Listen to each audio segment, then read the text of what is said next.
Right now, as you're watching this video, over 5 billion people are connected to the internet. 95% of all financial transactions flow through online systems. Hospitals monitor millions of patients remotely. Military defense networks coordinate weapons capable of ending civilization. And every single second, humanity sends over 3 million emails. Now imagine, in one instant, it all goes dark. Forever. No warning. No explanation. The internet is gone, and it's never coming back. What happens next would reshape human civilization as we know it. The chaos begins before most people even realize what's happening. In the first 60 seconds, automated trading systems freeze mid-transaction. The New York Stock Exchange processes over 2 billion shares daily, all of it handled by algorithms connected to the internet. Without it, the global economy doesn't crash. It simply stops. Your phone becomes a useless brick. Credit cards? Declined everywhere. ATMs go dark. Gas stations can't process payments. In major cities, traffic lights fail, creating gridlock within minutes. But here's where it gets terrifying. At any given moment, over 10,000 aircraft are flying through the sky. Modern aviation relies heavily on internet-connected systems. Real-time weather updates, collision avoidance, communication between pilots and air traffic control. Without warning, pilots lose critical data. Radar systems go blind. Air traffic controllers stare at empty screens. Now, planes won't fall from the sky immediately. Pilots are trained for emergencies. But coordinating thousands of aircraft to land safely without modern communication? Some won't make it. The skies become a death lottery. Meanwhile, in bunkers around the world, military commanders face an unthinkable scenario. The United States military alone operates over 15,000 drones, all controlled through internet-connected systems. Nuclear submarines lose contact with command centers. Missile defense systems go offline. For a few terrifying hours, world leaders can't confirm whether this is an attack, or something worse. In the fog of digital silence, the risk of accidental war skyrockets. Hospitals immediately enter crisis mode. Modern medical equipment relies on internet connectivity for patient records, medication databases, and even basic functionality. Doctors can't access patient histories. Pharmacies can't verify prescriptions. Surgeries scheduled with robotic assistance? Cancelled, or worse, interrupted mid-procedure.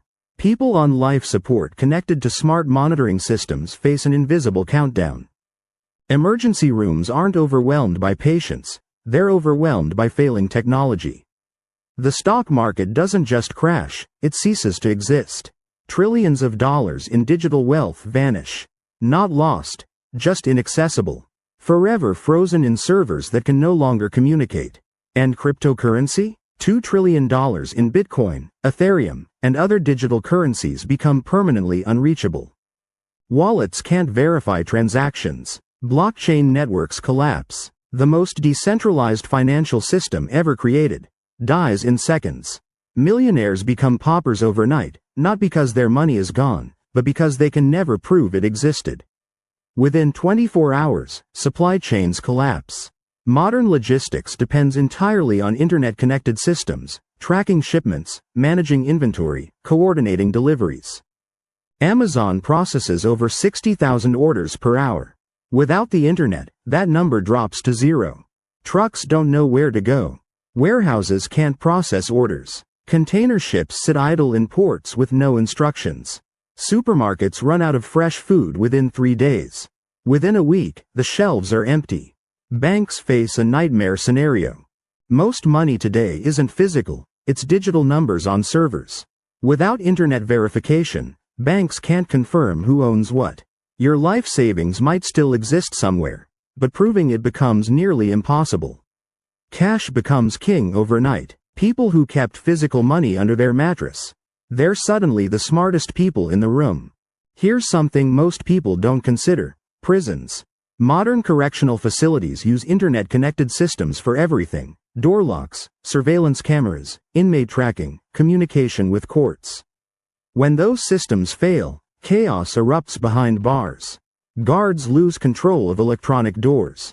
Security cameras go dark. In some facilities, backup systems keep things stable. In others, they don't. Governments scramble to communicate using decades-old radio systems. Television and radio stations become humanity's lifeline, assuming they can stay operational without internet infrastructure. The emergency broadcast system, designed for exactly this scenario, activates worldwide. But different nations respond differently. Countries with strong local infrastructure, Japan, Germany, South Korea, adapt faster. Their trains still run on older systems. Their people trust institutions. Order holds. But nations heavily dependent on digital systems? The United States, with its cashless economy and gig-based workforce, spirals into chaos. Developing countries that leapfrog directly to mobile banking lose everything overnight.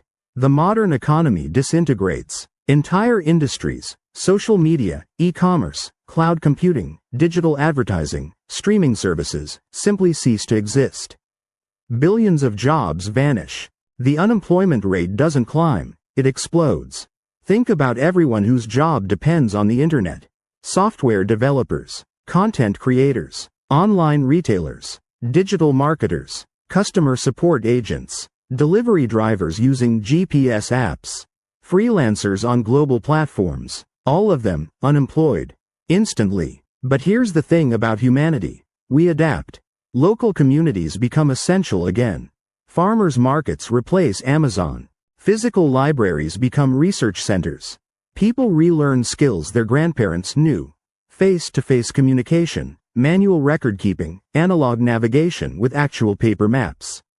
Newspapers make a comeback. Radio becomes entertainment again. Neighbors actually talk to each other. Education transforms entirely. Universities can't function without digital systems, online courses, digital research papers, cloud-based collaboration. Schools return to chalkboards and textbooks. The collective knowledge of Wikipedia, over 6 million articles, becomes inaccessible to most of humanity. But physical books survive. Libraries become sacred spaces. The people who hoarded knowledge in paper form become the new intellectuals. Years later, society looks radically different. Cities shrink as remote work becomes impossible. There's no reason to pay Manhattan rent if you have to be physically present anyway. Small towns thrive as local economies rebuild. Physical mail becomes precious. Handwritten letters return. Face-to-face meetings aren't just preferred, they're mandatory. Dating apps disappear, and people meet the old-fashioned way. Through friends, at bars, in churches, at community events. And ironically, some things improve. Mental health stabilizes without constant social media comparison. Depression rates among teenagers drop dramatically. People sleep better without blue light screens. Children play outside again. Attention spans recover from decades of digital fragmentation. Communities grow stronger through real human connection. People know their neighbors' names. Local businesses thrive without competing against global giants. Life becomes slower, and for many, more meaningful. The world becomes smaller, and somehow, more connected than ever before. The internet isn't just a technology, it's become humanity's nervous system. Losing it would be catastrophic. Millions might die in the transition. The global economy would take decades to rebuild. Knowledge would be lost. Progress would reverse. But fatal? No. We survived thousands of years without it. We built civilizations, created art, explored the world, fell in love, all without a single Wi-Fi signal. We could survive again. The real question isn't whether civilization would collapse. It's whether what rises from the ashes might actually be better. But that's a scenario for another video. If this made you think, subscribe to Terminus Point. We explore the questions that keep scientists up at night, so you don't have to.